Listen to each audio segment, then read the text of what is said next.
Welcome back, you guys, to dare I say, the second episode of the 10 Dimensions of Wellness podcast. But this is our second season, so we're super excited about this. As you guys know, I am your host, Cammie Red, and I am excited to bring you another impactful episode as we explore the many, many facets of wellness. Today, we're diving into functional whole health and cultural awareness with Ann Lindholm, one of our featured cultural wellness speakers for this year's Virtual Wellness Summit. Ann specializes in functional whole health, addressing the spirit, mind, emotions, and body as interconnected parts of our well-being. She also brings a deeper understanding of cultural awareness and global security, guiding us on how to overcome unhealthy and ignorant views of other cultures.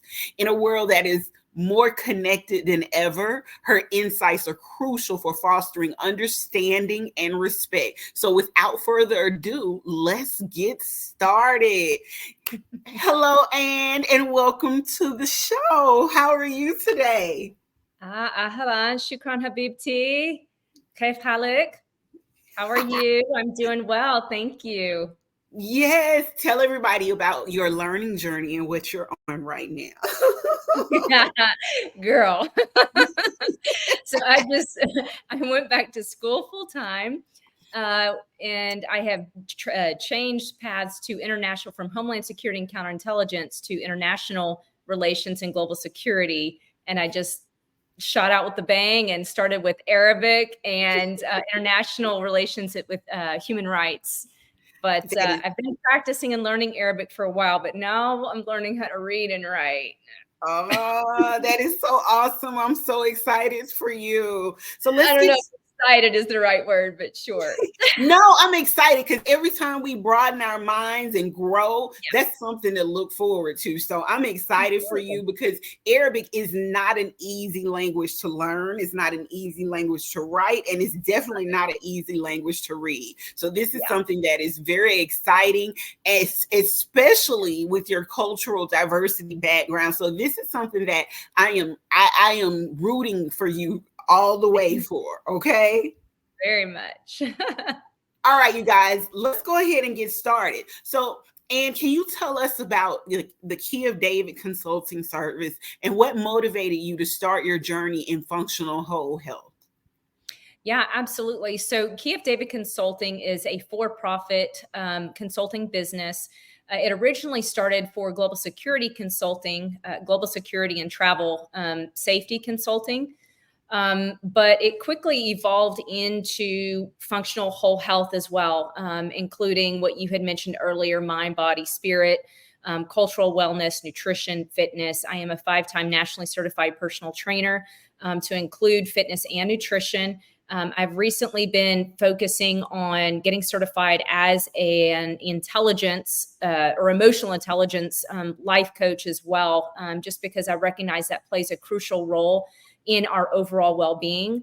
In that, the cultural wellness that comes in also. One of the things that I've learned in my travels overseas is I want to try to phrase it in the most gentle, polite way. We think we know a lot. And we think we know a lot about other people and other cultures. And the fact of the matter is, we really often don't. We think we know, right? And we're taught things. We read about things. We read about people. We read textbooks. We read social media. And we begin to form these perceptions in our mind of what we believe other people are like. Are those perceptions or really judgments? Right. So, and it's not just of other cultures and other parts of the world. It's other cultures even within your own country. Yep. In America right now, we've been facing a lot of tension when it comes to homosexuality, the LGBTQ community. We were dealing with a lot of racial tension, in the last 7 to 10 years with was it Jefferson? I think Jefferson, Missouri. And then we had things in other states that just kind of blew up. We've had all the issues with Antifa and with Black Lives Matter and this and that and the LGBTQ stuff. And then we're even really seeing trends now with social media where there's just a lot of I think what's known right now, most people will be able to relate to as body shaming. Yes. And people who will judge others or maybe treat others differently based on their fitness level or the shape of their body or whatever. So how does it, how do these other facets play in with the global security and travel? Well, it absolutely does, because if you are going to be going overseas for any reason, if you own a business and you're interacting with people outside of the States, you need to know how to do that well. You need to know how to interact well. You need to know and have a basic understanding of cultural relevance and awareness of the cultures that you're going to be engaging with. Especially with those groups that I just mentioned, within the States. So it's all encompassing. All of these things fall under the realm of entire wellness. Yeah. So I hope I articulated that well, but You it did. really all. Now listen, your focus on cultural awareness and global security is extremely intriguing. How did your personal experiences shape this aspect of your wellness practice? Oh, wow. You're going to just dive right in. So about 12 years ago, for about 10 years, starting in around 2008, I started doing investigative research with the focus on counterterrorism and homeland security. My focus was on the Islamic threat to the United States from within and without, but mostly a focus from within, including within our own government. And that focus was geared mostly towards the Muslim Brotherhood and all that entails. In those years of about 9 to 10 years of investigative research, of which two very high value, prominent leaders were blocked from entering the U.S. At customs due to my research, rightfully so. But in that process, I really began to develop, shamefully, a hatred for a particular group of people. My heart really grew very hard, and so much that I honestly believed and felt that they needed to not. It would be better and safer for the world if they didn't even exist. And trust me when I say that hurts to even vocalize that. Thankfully, I had a spiritual encounter and awakening over the last since about 2012 is really when it started. I made a commitment to start really seeking who God is, who I am in Him, and how am I supposed to relate to those around me. And he really came in and caused a radical transformation from within. And he really pulled me out of that realm and that community that I was in and helped me realize the wrong thinking that had been imputed into my brain, into my thinking, how I had really, my thoughts, my mindsets, my ideologies had really been influenced by those around me. And it was almost as if I was in this bubble, which really, I really was. I wasn't exposing myself to other people who thought differently than me, who came from different backgrounds than me. So in my mind, I was right? You don't know what you don't know. And then when Afghanistan fell in 2021, our colleague had reached out for help. He had asked several for help with Afghan rescues. I don't drink, I promise. I may drink a little too much coffee, and so in that process, I immediately stepped up, and that quickly turned into a job, a paid position. I knew without a doubt in the beginning, the reason I accepted that request for help is because I recognized that America failed. America failed the Afghan people. America failed the world in the way that the pullout was done. And we could have weeks of conversations on all of this. Should we have even been there in the first place and all the things, right? So anyhow, starting in 2012, I made that commitment every day to start off sitting at the feet of my creator and just I said, I want to know who you really are. I'm tired of man telling me who you are. I'm tired of reading commentaries and all the other things and everybody else shaping who I believe you are. I just want to know you for you. Show me the truth. And if it's different than what I've been believing, and if it's uncomfortable, I still want to know. And if I need to make changes, then I'm willing to do that. That's how this all started. And then Afghanistan fell. And then some other things happened during COVID with the mask mandates and all the things. And God really answered my prayer and my request. Show me who you really are, even if it looks different than what I believe. And it looked very different. And it still looks very different. And every day I cannot sit in his presence and walk away unchanged. I cannot sit in his presence and not die to who I was and be resurrected new at every sitting. Absolutely. And so in this process and working with Afghan rescues, I ended up overseas quite a bit and have spent the last 2.5, 3 years extensively overseas in the Middle East and in Europe, where I began an amazing journey of discovering not only did I not know it all, but I also was very limited and skewed in my view of the world, of others, of other cultures, of the way things can be done. I really had this belief ingrained in me that America truly was the best nation in the world, and that America had all the answers, and that we were right in everything.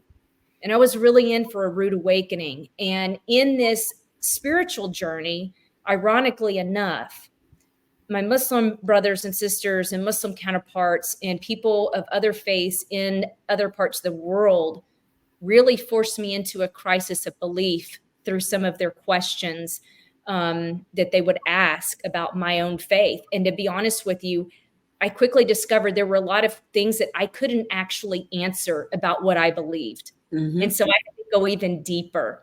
And so this is a really long roundabout the mountain answer. But it's a good one though. It's a good one though.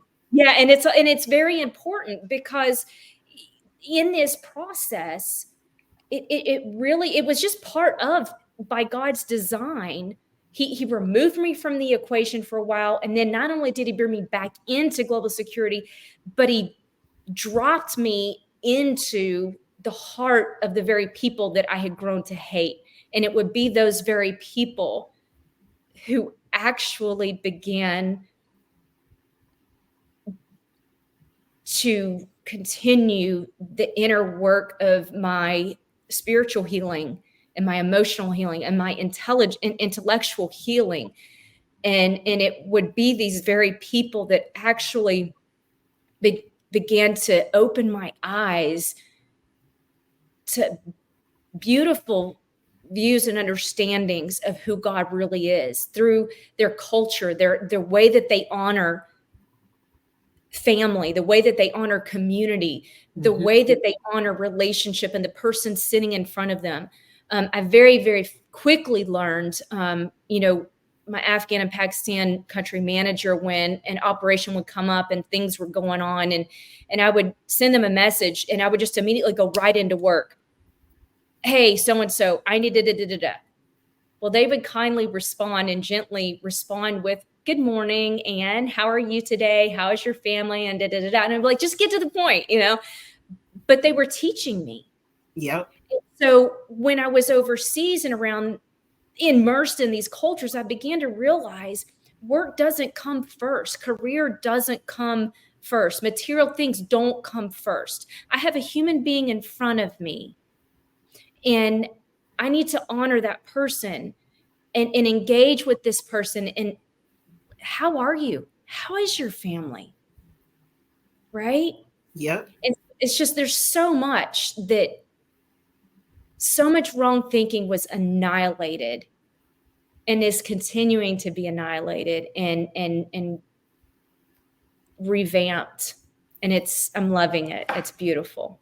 Okay. Now, you emphasize engaging with people who are different from us. What are some practical steps listeners can take to actually start this journey? Well, I will just go ahead and throw it out there right off the bat that one of the things you'll see behind me, you may not be able to see it all, but it basically says it's finding Hanasa, creation, community, and culture. Mm-hmm.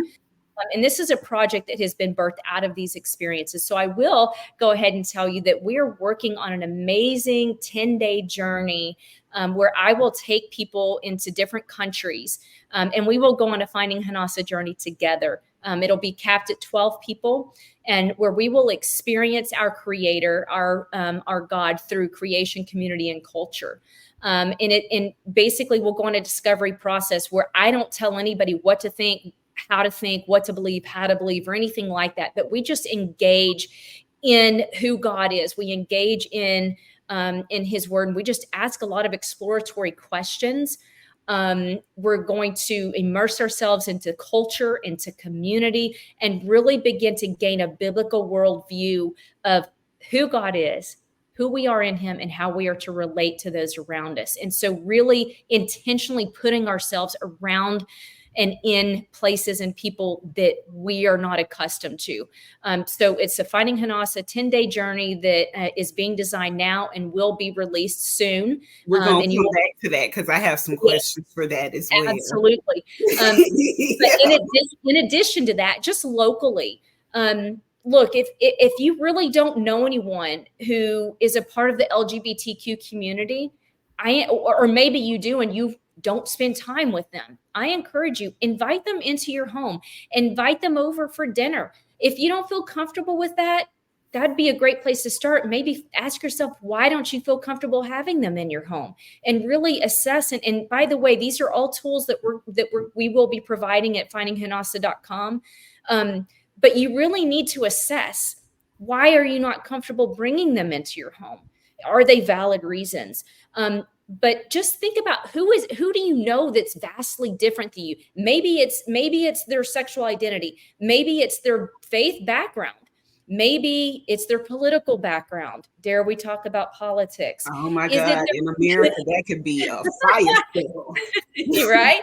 Yeah, and it shouldn't be though. And so that's an indicator that Houston, we have a problem, right? Yeah. Maybe their cultural background is different. Maybe their family style, whatever, however they're different than you. Maybe their skin tone is different, whatever it is.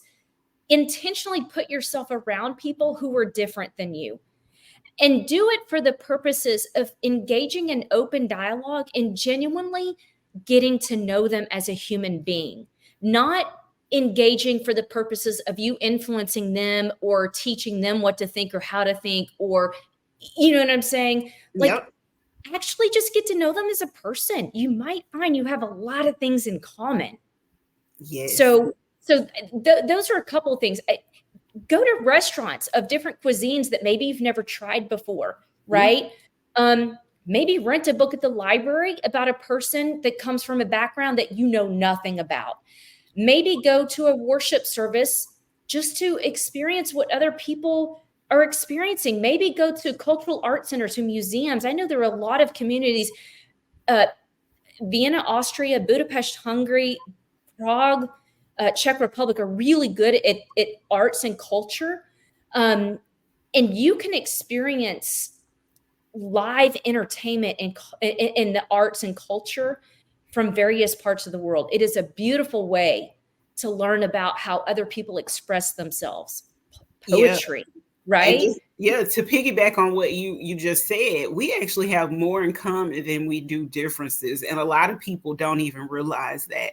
And that's across the board with religion. That's across the board with race, culture, various countries. We have some of the same beliefs. We have some of the same values. Then we actually are different from each other. Absolutely. Let me ask you this. Do you have a mom? Yes. Do you have a dad? Yes. Do you have brothers and sisters? Yes. Do you have cousins? Yes. Do you have neighbors? Absolutely. Do you like to eat? Who doesn't? Do you like music? I love it. Yep. Do you like to read? Yes. Do you enjoy nature? Absolutely. Do you enjoy coffee? I just finished drinking a cup.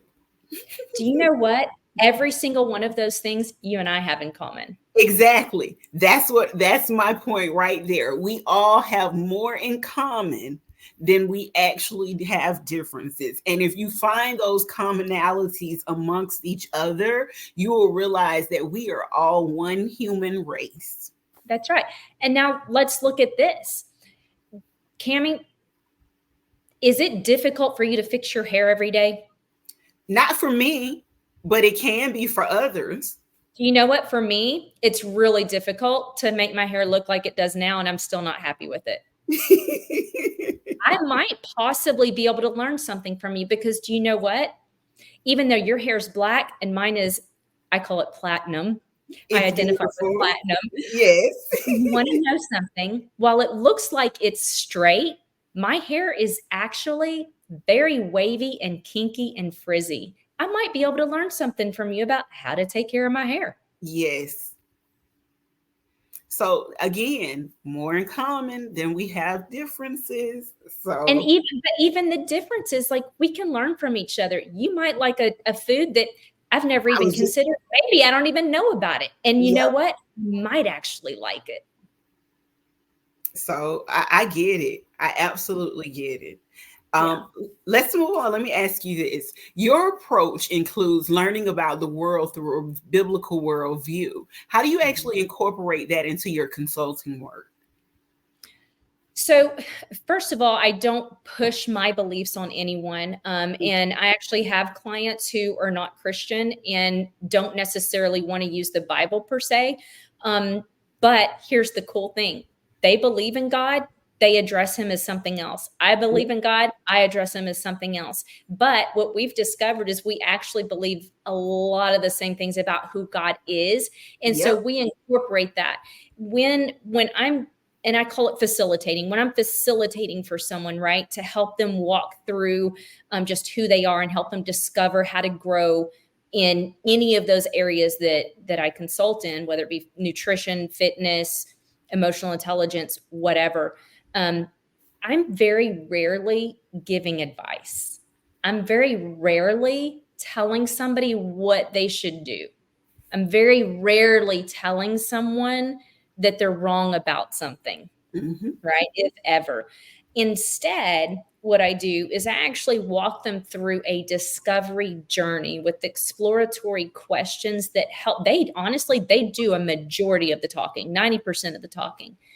And what this does is it actually helps them discover what their problem is or what their challenge is. And it also helps them discover what some potential solutions are. And if they're struggling, I might provide some tools and activities to help them discover what their issue is or challenge. And then that also helps them discover the solution. So again, even for spiritual guidance, when people come to me for, for spiritual direction or whatever, which I have a lot of people who do that. I never just tell them, well, that's what this means, or this is what that means, or this is what I think. That's very rarely the case. What I normally do when they ask me, well, what do you think about this? I'll actually turn it back around on them. What do you believe it's saying? And then we'll go to the source of wherever their question is coming from, if it's the Bible or if it's the Quran or if it's whatever or whatever it is. Okay, well, let's read what the actual text says. Okay, what does this say to you about who God is? And then they answer that question. If they say something that doesn't seem to match what we just read, so then I'll ask them, okay, I just heard you say this. Can you help me understand where in the text that we just read you're getting that view from? And what that does is it actually forces them into deconstruction of any wrong thinking. I'm not telling them what they said was wrong.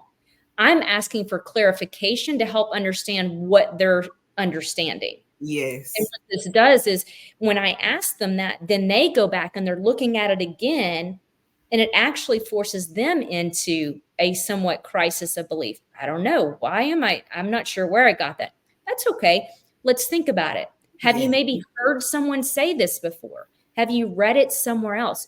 Have you seen it in another text or in another source, not here? Oh, you know what? I remember a pastor used to say this all the time. Ah, Mm. okay. Well, Is that anywhere in the Bible or whatever text you're going based off? And so then we'll do a Google search or a search and try to find, is it anywhere in there? Oftentimes it's actually nowhere in the text that they're basing their beliefs off of. And people are actually set free from wrong thinking and heavy burdens that other people are putting on them, because they're actually going on a self-discovery, realizing that's actually not even in here. We can do the same thing. What does this teach us about humanity or myself? And we go through the same process. Again, I'm never telling them what to think or that it's wrong. I'm just leading them in a process to help them discover what do they really believe and why. And then how can you articulate that? That is so cool. Now, let me ask you this. How do you feel understanding and honoring cultural differences contribute to personal wellness and broader societal benefits? I think I understand your question.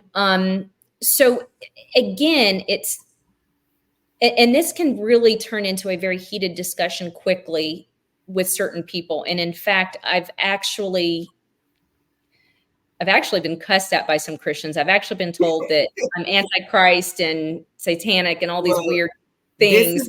This is a judgment-free zone, and we're all here to learn. So you won't get, and if you do, those Christians that come on to leave feedback and comments, they're just probably needing to take a course from you. So yeah. So really, again, it's not my place to tell someone what to believe or how to believe. They are never going to be in a genuine relationship with Creator God because I told them to. Yeah. They will never experience a personal relationship with Him based off of what I think about Him or know about Him or believe about Him. Right? Yes. And so regardless of what faith background they're coming from, again, using the same processes, and there's much more to it, but I gave you a very simplified version. Using that simplified version, it's really helping them, again, discover what they believe, why they believe, and how they can articulate it. And by the way, it becomes much easier to articulate what you believe when you know why you believe it. Yes. Okay. So again, how do I come to terms with someone maybe who's outside of my cultural beliefs or spiritual beliefs? There's nothing to come to terms with. Again, all I'm doing is living my life based on what He has shown me, who He's created me to be, which, by the way, one of the most important commandments, which is also known as the golden rule or the golden commandment. I know where you're going. Is to love others. Treat others and love others as you want to be treated and loved. Yep. That's exactly right. And let me just tell you, the amount of things, the amount of atrocities and sin I have committed in my own personal life is horrendous. I've committed one of the greatest sins, actually two of the greatest sins that exist. And yet He still loves me. He still showers me with love. He still speaks to me through dreams and visions in His creation. The wind blowing through my hair is a display of His presence and His love for me. And He loves me so well and so freely, right? I call this free will love. Mm-hmm. Mm-hmm. And He extends His free will love to me and expects me to extend free will love to others. What is free will love? Yes. What is love? First of all, love is not a currency exchange. If it's a currency exchange, it's actually like prostitution. Mm-hmm. If I can't love someone without expecting something back, I've entered into a business exchange, a currency exchange. That is not love. That is not free will love. That is not God love. And by the way, many of my Muslim brothers and sisters have the same exact view. Mm-hmm. Mm-hmm. Love is unconditionally loving another and genuinely desiring the best for that person and putting their preferences above your own. Romans 15 talks about this. Radically changed my life. 2 phrases jumped out of the page, and for 3.5 hours, I sat in the study here, literally questioning everything. and ultimately ended up weeping and repenting before the Lord. The first one was he did not seek to please himself, and he became a servant. Yep. This is talking about Yeshua. The King of Kings and the Lord of Lords did not seek to please himself, and he became a servant. I felt disgustingly sick to my stomach as I walked through this process. What does this mean? The King of Kings and the Lord of Lords didn't seek to please himself, and he became a servant. Mm-hmm. Am I seeking to please myself, or am I seeking to please others? Am I being a servant to others, or am I expecting them to serve? Oh, ouch, right? Yep. When I extend love to someone who's vastly different than me, am I expecting something in return? When I say I love you, am I expecting you to say it back? And if I am, do I really mean what I'm saying? Yes. Or am I actually able to say I love you, and if I don't hear it back, I still love you?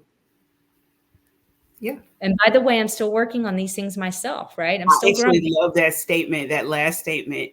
If I am telling you I love you, am I expecting you to say that back? And if you're not saying that back, how does that make me feel? And am I still loving you if you aren't saying that back? I absolutely love that statement. And that's a hard one, right? That's so. And let's remember, we're talking about people that we know, right? But are we? Because we're actually told that we're supposed to love others. Period. We're supposed to love others as we love God and love ourselves. Yeah. In fact, we're actually told to love our enemies. You are. So if I'm supposed to love others and love my enemies, and we go back to what does love truly mean? It's not a currency exchange. It's not prostitution. It's not a business exchange. What does that really look like? I'm still so growing in this area. I love it. You know, but if we can at least begin the conversation here, like this is even within our own immediate family. I honestly, looking back, I've been divorced almost 3 years. I've learned so much in the last 3 years and realized now I was a huge part of the problem. Like I never wanted to admit it, right? Like it was all him. No, actually, that's not even close to true. Did he play a role? Sure. But honestly, I'm realizing in fact, in all of my relationships where there's brokenness, I carry a huge responsibility, largely because of this right here, because I have not known what it means to free will love. Yep. I totally wholeheartedly understand that from a perspective of just being in relationship with others.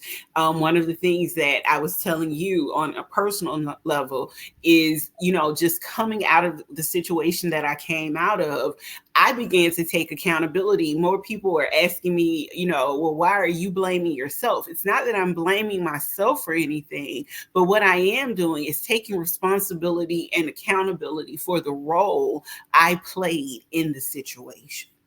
And it's actually very freeing, right? Like you go through a series of emotions, right? Because there's a lot of grief. I mean, I have experienced a great deal of grief when I realize the people that I've hurt, the relationships that I've destroyed, and the potential for witness that I've destroyed.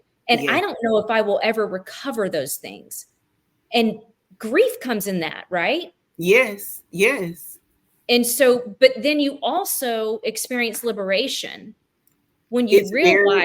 I was going to say it's very healing. When you take responsibility and you take accountability for your role in the situation, when you start to recognize, hey, there are things about me that I actually need to change, then you'll start to understand, you know what? I can't go around blaming that other person for all of this. I can't go around saying that this person did this or this person did that. No, I've got to talk to myself about why it is I feel the way that I feel.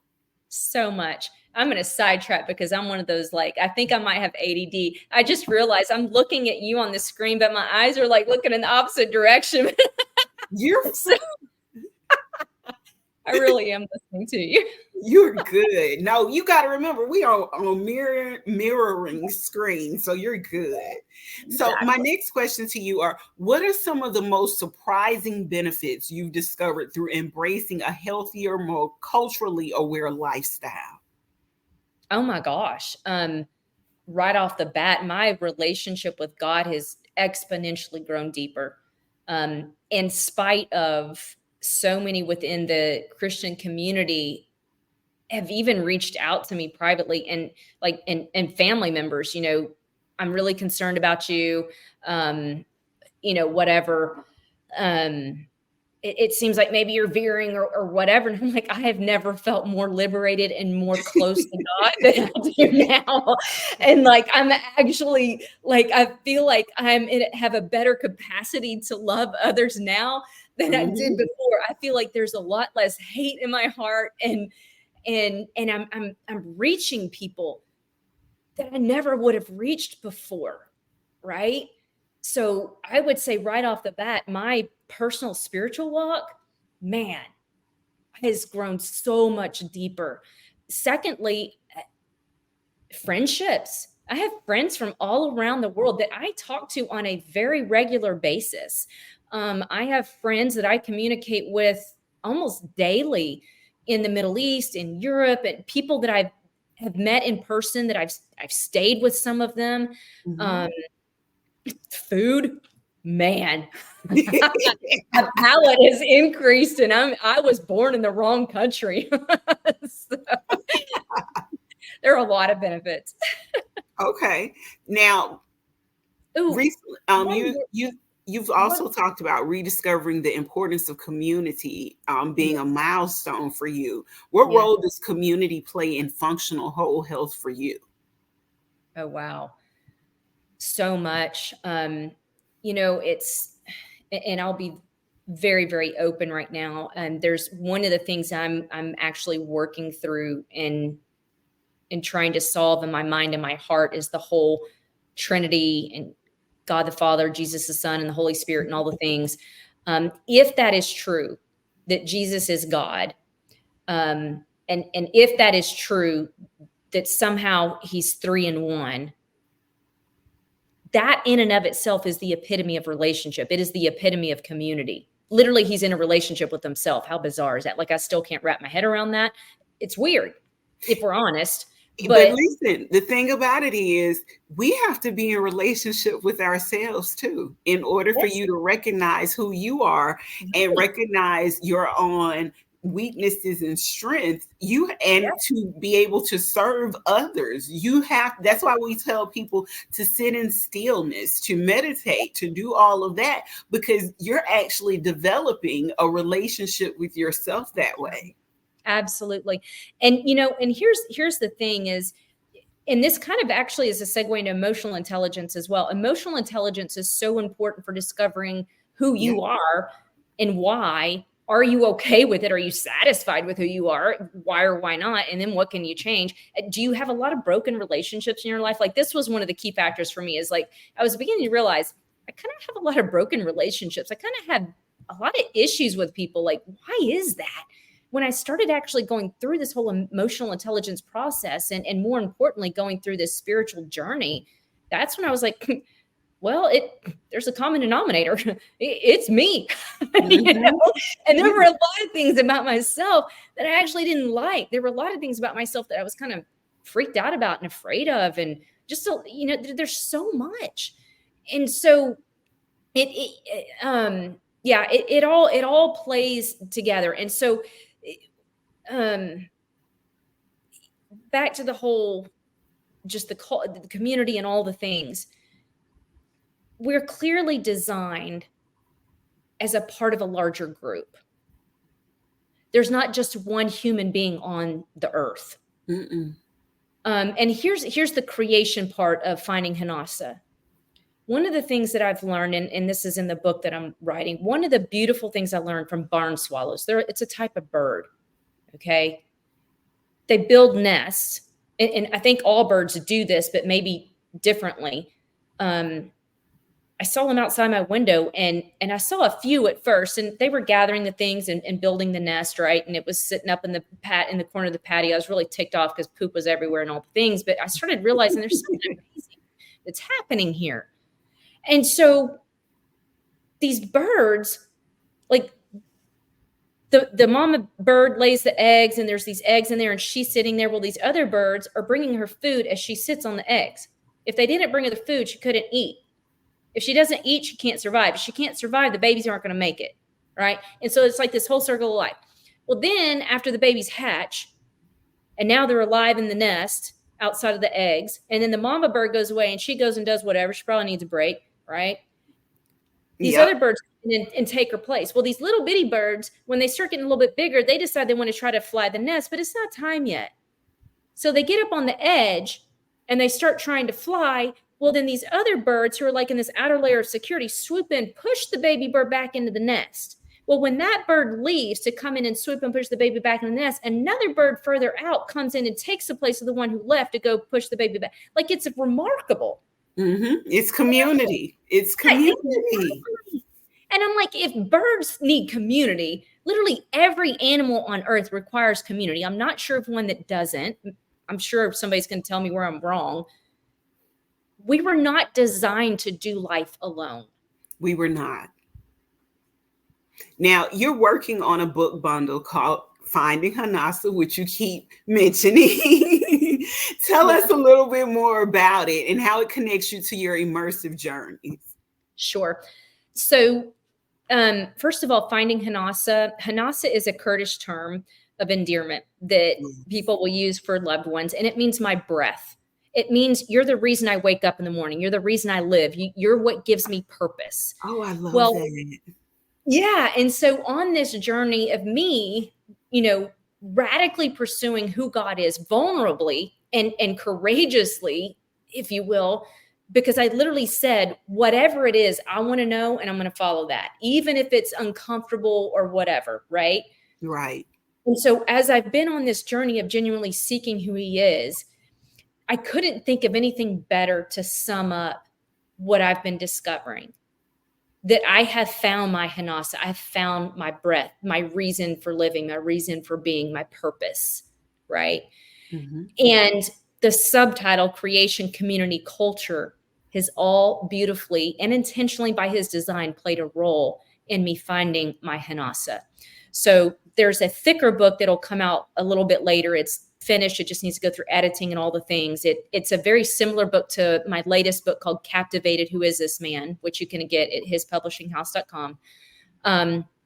So there's the bigger book that'll come out later, but I'm creating the journey guide, which is a very short book explaining why finding Hanasa.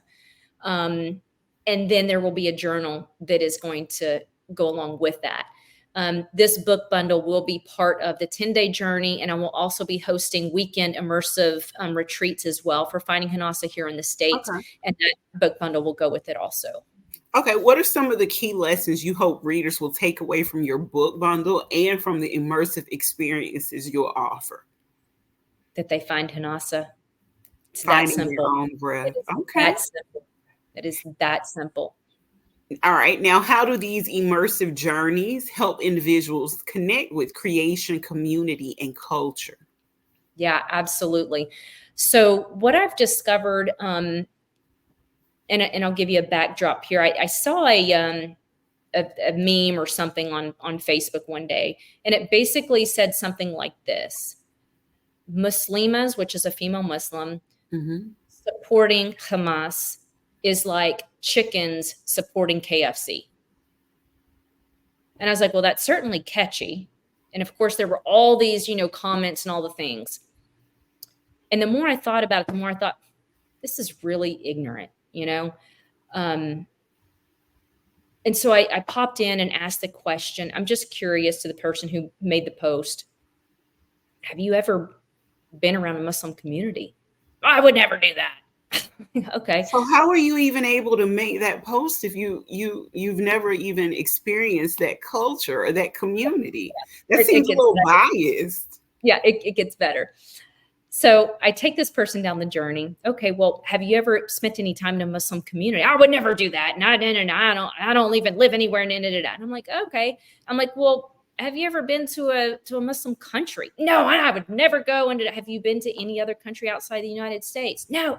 Come to find out, this person's never even been out of their own state. So what I've discovered is there are a lot of, more than I would like to admit, Americans who have not only traveled to another country, but many have never even actually left their state. And I've also been discovering that there are many people who are not spending time outside of their culture or with people who are vastly different from them on purpose.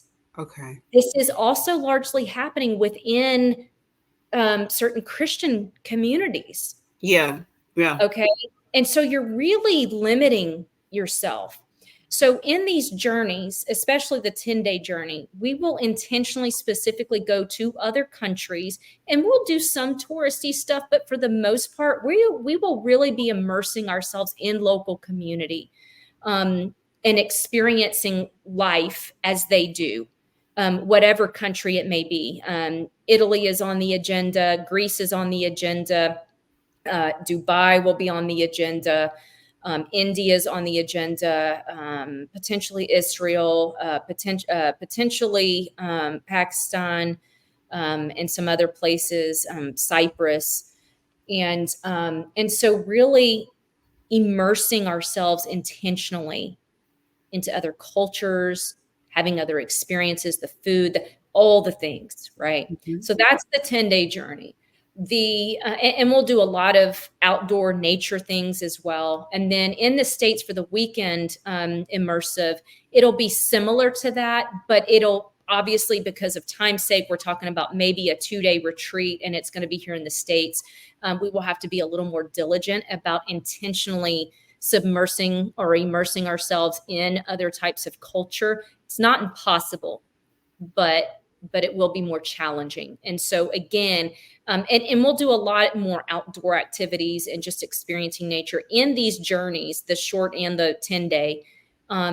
It will be requested that everybody get off of social media and everybody cease all communication with anybody outside of the group, so that can really be intentional with one another and just in that space of personal growth and development.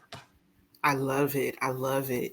Now, you've mentioned living on purpose and with intention. Can you share some strategies to our listeners to find and follow their own purpose? Yeah. So one of the things is you can register to go through facilitation with me, where I actually walk you through, because it's definitely not something you can answer in 2 minutes, and nor can you answer it in 2 to 3 sessions. It's a journey. Sometimes I was going to say, it's sometimes a lifelong process. Absolutely. Yeah, absolutely. And so, so the biggest thing I would say, yes, reach out and subscribe to our services, to our consulting, our facilitation.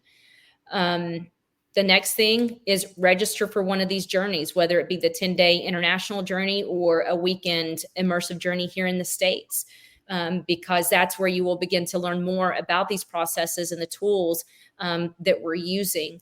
The next thing is I just encourage anyone who has this desire to go on that journey.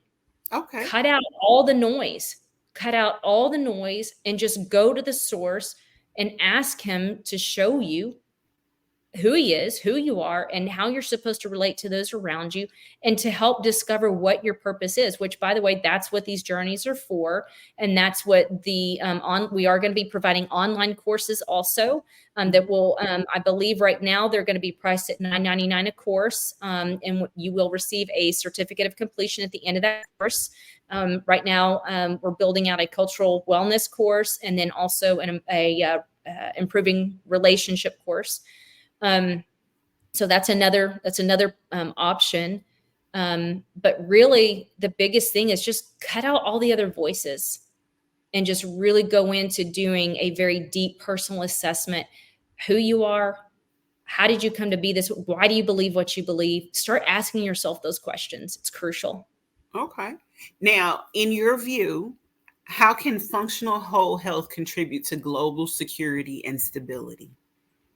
Yeah, for sure. So when I talk about whole health wellness, again, we're talking about mind, body, spirit, emotions, Mm-hmm. culture, all the things. When I am physically healthy, when I am emotionally healthy, first of all, when I'm physically healthy, I'm not relying on other people to do things for me. I sustained a severe back injury a couple of years ago, was bedridden in a wheelchair and all the things. Other people literally had to bathe me, feed me and stuff. It was extremely humiliating and very frustrating for all of us.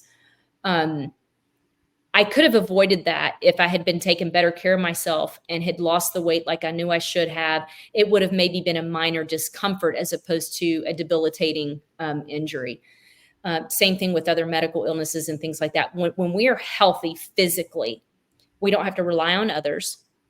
We don't have to rely on the medical system. We are not draining the medical system. We are not draining government and state resources. We are giving back to society rather than taking. Okay, I could Right. go on and on and on. When we are in spiritually healthy, right? I'm actually again contributing in a positive, loving way to society. Okay, it should be that when I'm spiritually well, I'm not lashing out at others. I'm not Mm-hmm. hating others. I'm not hurting others. I'm not depriving others. Right. So when I'm spiritually well, then those around me should also be better off, not That's true. worse off. I love When it. I'm emotionally well, okay, I'm more stable. And you were talking about earlier being in a relationship with yourself. When I'm emotionally well, I'm actually okay with being alone with myself. By the Mm-hmm. way, that's the thing.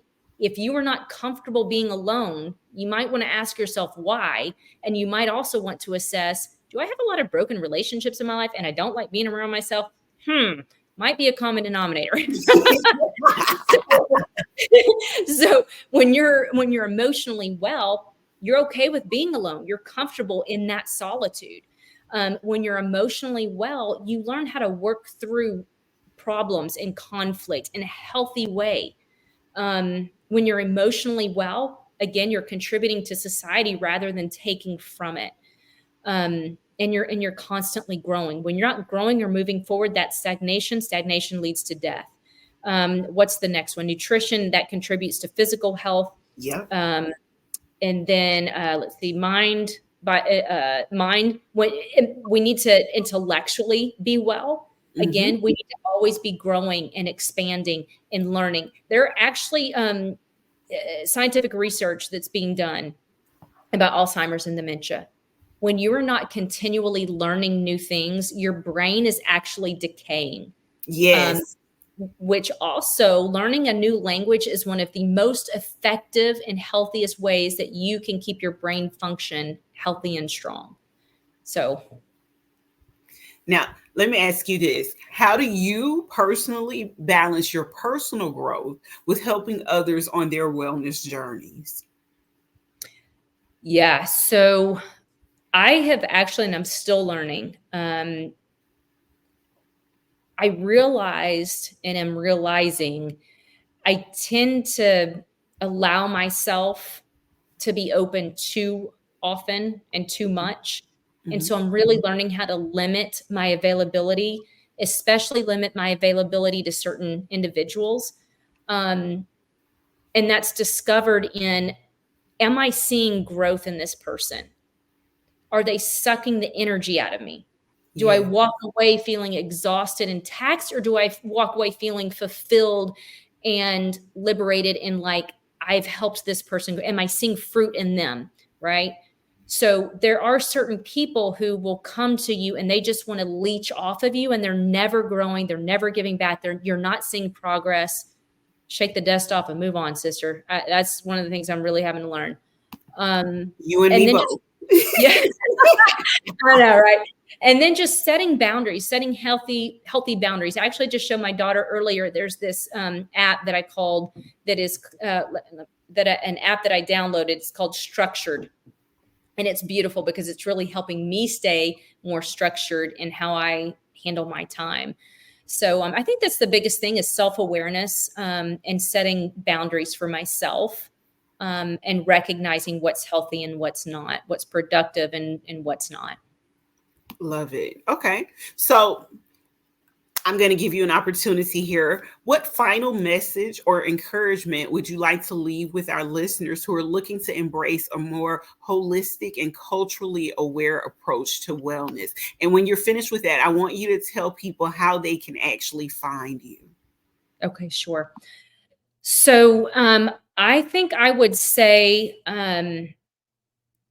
if you feel lost in any way, if you feel stuck, if you feel like you're just kind of making it or you're just working to survive, if you have dreams, goals, and aspirations that you feel like you want to reach, but for some reason you're not, if you have broken relationships, any of those things, if you maybe you're not really sure about your spiritual walk or who God is or who you are in him and how you're supposed to relate to others, then I would say that go after it, all in, decide to be either all in or not at all.